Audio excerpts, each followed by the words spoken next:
দেখো আমি কেমনে ই করি, আমি যেমনে রান্না করি ওইভাবে। এই বিসমিল্লাহ, এই দেখো একদম ফ্রেশ, কোনো পোকা নাই। এই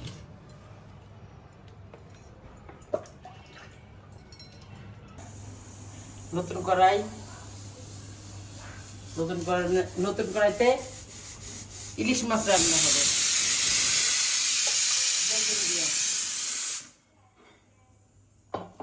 আজকে একটু বিসমিল্লাহ, আমি কিন্তু তোমাদের রান্না শেখাচ্ছি না, বাইরে বাইরে বলছি।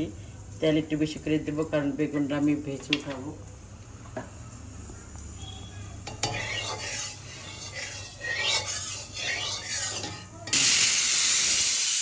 এই যে বেগুন মেখে রাখছি, বিসমিল্লাহ।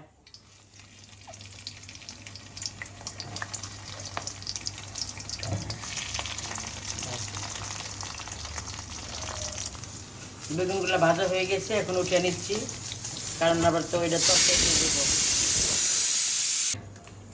এই যে কালিজিরা সোমবার, পেঁয়াজ, বিসমিল্লাহ।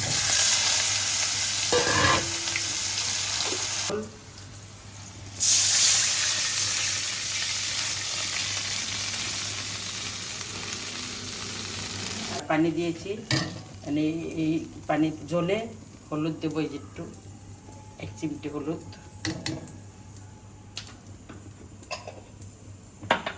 লবণ দিয়ে দেব স্বাদ মতো।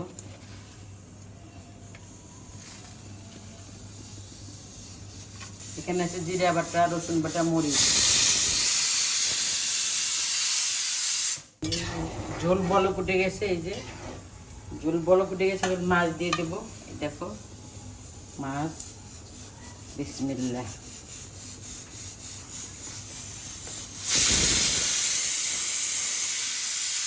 বেগুন, বিসমিল্লাহ।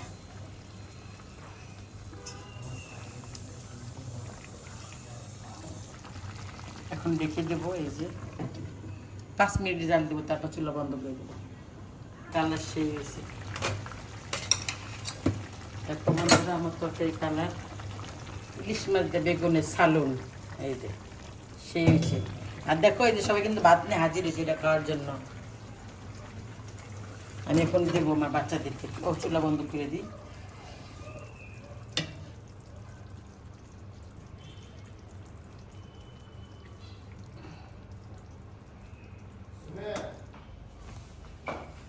দেখো আমার বেগুনের তরকারি আমার বাচ্চাদেরকে খেতে দিয়েছি। এই যে আরেক বাচ্চা, এই যে নারী বুড়ি বলছিলাম।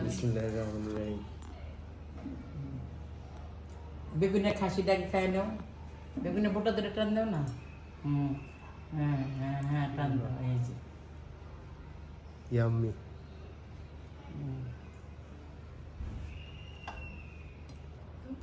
কেমন হয়েছে? আলহামদুলিল্লাহ ভালো। ভালো না, ভালোর তো গ্রেড আছে, A B C D. Top top. থাক, ঠিক আছে। এমন টপ দেন ডেলি খাওয়াইতে পারি তোমাদেরকে, দোয়া করো ইনশাল্লাহ।